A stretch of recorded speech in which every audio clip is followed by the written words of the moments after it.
A guerra na Ucrânia entra em uma nova fase crítica, e os golpes contra a máquina de guerra russa se multiplicam. Enquanto o Kremlin tenta disfarçar suas fragilidades, a realidade se impõe com força. A infraestrutura energética da Rússia sofre ataques precisos, aliados históricos abandonam Moscou, e o medo dentro do próprio regime de Putin se torna cada vez mais evidente. Você está acompanhando as informações mais urgentes e exclusivas, direto da linha de frente dos acontecimentos que moldam não só a Ucrânia e a Rússia, mas o mundo inteiro. Começamos com um golpe estratégico que abala os alicerces econômicos do agressor. Na madrugada do dia 8 de setembro, uma poderosa explosão atingiu o coração do sistema de abastecimento de petróleo russo. No distrito de Kra, na região de Saratov, o oleoduto Kybyshel-Lysychansk, uma artéria vital que transporta até 82 milhões de toneladas de petróleo por ano, incluindo suprimentos essenciais para as Forças Armadas, foi severamente danificado. Fontes da Diretoria Principal de Inteligência do Ministério da Defesa da Ucrânia confirmam: não foi acidente, foi ação calculada. Poucas horas depois, outro alvo estratégico caiu. Em Penza, uma série de explosões paralisou o sistema unificado de oleodutos, interrompendo o fluxo de 2 milhões de barris diários. 2 tubulações principais foram destruídas, além de danos em gasodutos regionais, ameaçando o desabastecimento local. A versão oficial: exercícios planejados. Mas as coincidências são demais para ignorar. Enquanto a Rússia tenta conter o caos, mais um aliado de longa data vira as costas.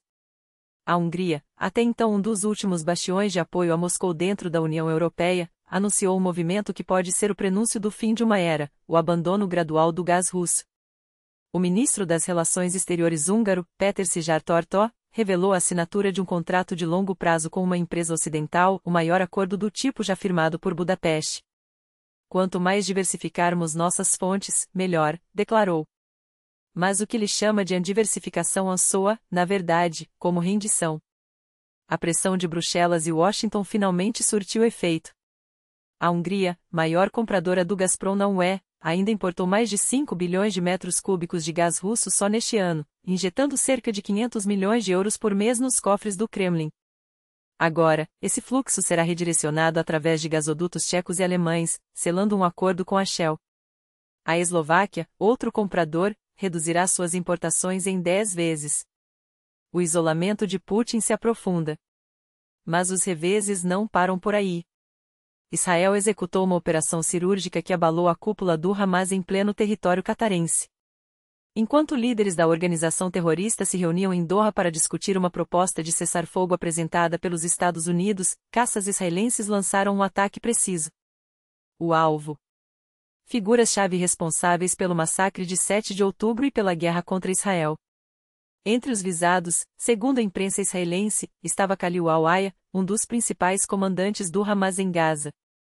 Fontes do Exército de Israel, IDF, confirmam: a operação foi meticulosamente planejada para minimizar danos colaterais, com o uso de armamento de alta precisão e inteligência em tempo real. Os Estados Unidos e até mesmo o Catar, onde ocorreu o ataque, teriam sido notificados com antecedência.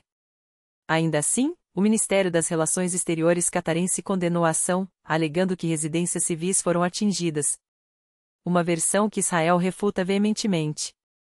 Dentro da Rússia, o pânico se instala nos corredores do poder.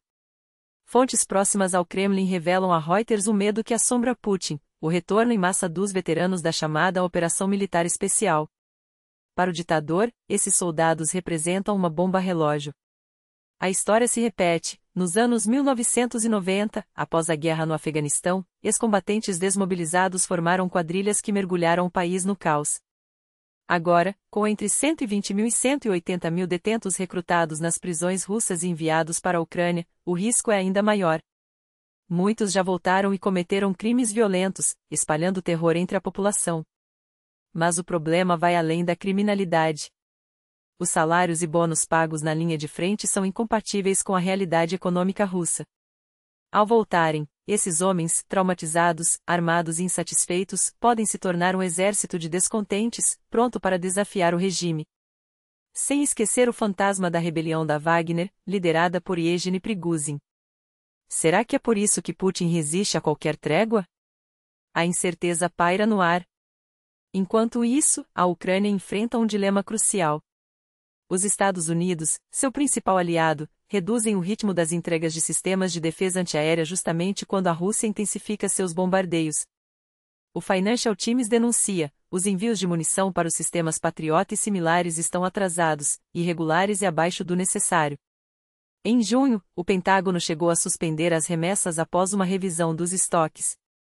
Embora tenham sido retomadas, os volumes seguem aquém do prometido.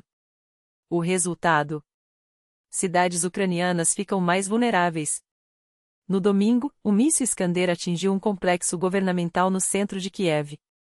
Especialistas alertam: sem reposição urgente, as reservas ucranianas de munição antiaérea esgotarão-se em questão de semanas. A Europa tenta compensar, mas os esforços ainda são insuficientes. A Casa Branca insiste que as entregas estão no ritmo certo, mas a matemática da guerra diz o contrário.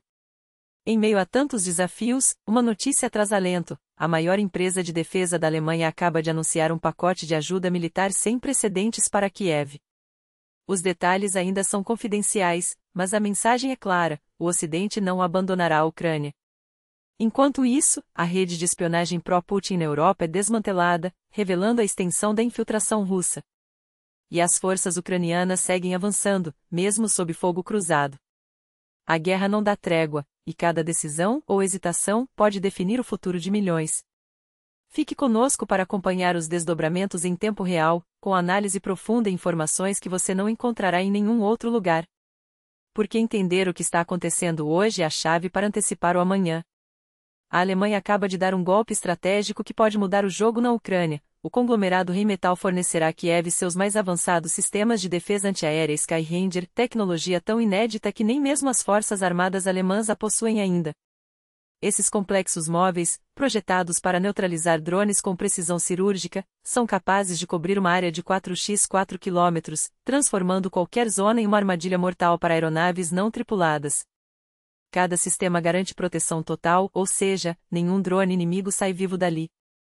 A revelação foi feita pelo próprio CEO da Rheinmetall, Armin Paperger, em entrevista à emissora alemã ZDF. E a mais, o contrato será assinado nesta semana, em Londres, com as primeiras unidades, que podem ser instaladas até em tanques Leopard, sendo entregues à Ucrânia ainda este ano. Sim, você leu certo, a Ucrânia receberá os Skyranger antes da própria Alemanha. Um movimento ousado que demonstra não só o compromisso de Berlim, mas a urgência em fechar o céu ucraniano para os ataques russos. E não para por aí. O ministro da Defesa alemão, Boris Pistorius, anunciou durante a reunião do grupo de Ramstein em Londres a transferência de 2 sistemas Patriot para Kiev, um reforço crítico para interceptar mísseis de longo alcance. Enquanto a Rússia depende de drones iranianos e munições norte-coreanas, a Ucrânia recebe o que há de mais moderno no Ocidente. Agora, uma notícia que, à primeira vista, parece absurda, mas que, na verdade, joga a favor de Kiev: Valery Gerasimo permanece no comando do Estado-Maior russo. O general, que completou 70 anos, deveria ter sido aposentado, afinal, até 2021, a regra no Kremlin era clara: aos 70, generais se aposentam. Mas Putin quebrou seu próprio protocolo, não só mantendo Gerasimo no cargo como o condecorando com uma ordem por ancoragem e dedicação ao dever.